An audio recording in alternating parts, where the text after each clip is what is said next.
जयपुर में कांग्रेस ने press conference के दौरान केंद्र के कृषि बिल पर निशाना साधा। प्रेस कॉन्फ्रेंस में कांग्रेस के महासचिव रणदीप सुरजेवाला ने कहा कि इस कानून के बाद मंडी व्यवस्था और एमएसपी खत्म हो जाएगी। कॉन्ट्रैक्ट फार्मिंग शुरू होने से किसान मजदूर बन जाएगा। केंद्र सरकार को एमएसपी की गारंटी देनी चाहिए।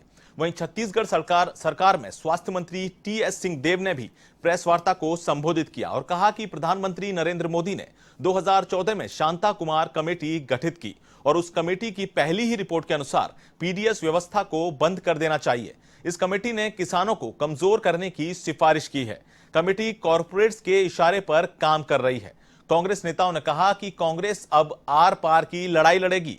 आज किसान मजदूर के साथ पार्टी खड़ी है। केंद्र सरकार जब तक इन तीनों काले कानूनों को वापस नहीं लेगी तब तक सड़क से संसद तक आंदोलन जारी रहेगा।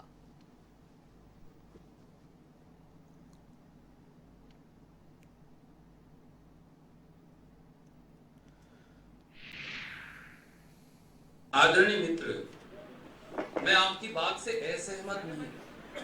मैं आपको याद दिलाना चाहता हूं, जब मोदी जी सत्ता में आए तो किसान की जमीन का उचित मुआवजा कानून जो राहुल गांधी जी ने भट्टा परसोल से संघर्ष शुरू किया और बनवाया था, उसे खत्म करने का अध्यादेश लाए। तब भी सबने कहा किसान को इसकी जानकारी नहीं, परंतु कांग्रेस पार्टी ने किसान के साथ कंधे से कंधा मिलाकर निर्णायक लड़ाई लड़ी और बने हुए कानून को निरस्त करके दिखवाया। इसी तानाशाह मोदी सरकार से राहुल गांधी जी, सोनिया गांधी जी के नेतृत्व में एक बार फिर कांग्रेस पार्टी और हमारे सारे विपक्षी दल साथी आज सब लामबंद खड़े हैं। ये अब राजनीतिक दलों की लड़ाई नहीं, ये भाजपा बनाम कांग्रेस नहीं, ये कौरव और पांडवों के बीच की धर्म युद्ध है। कौरव है मोदी सरकार, पांडव है किसान।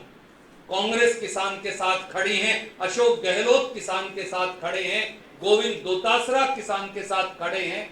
अब निर्णय हर व्यक्ति को करना पड़ेगा, हर राजनीतिक दल को करना पड़ेगा।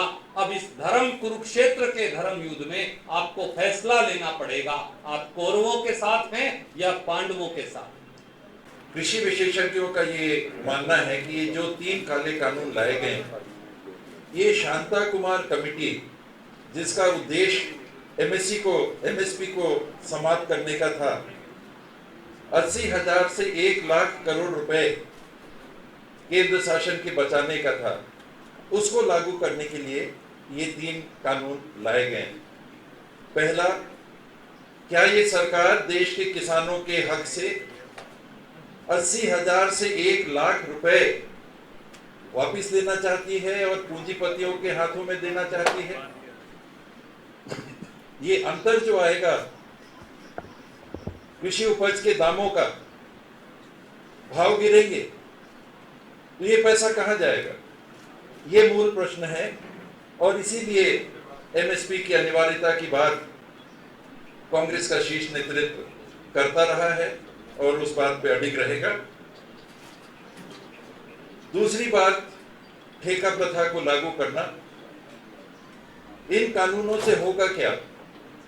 यदि एमएसपी नहीं है तो कॉरपोरेट्स किसानों के साथ समझौते करेंगे, एग्रीमेंट करेंगे, एक राशि तय करेंगे कि इस राशि में हम आपके उत्पाद को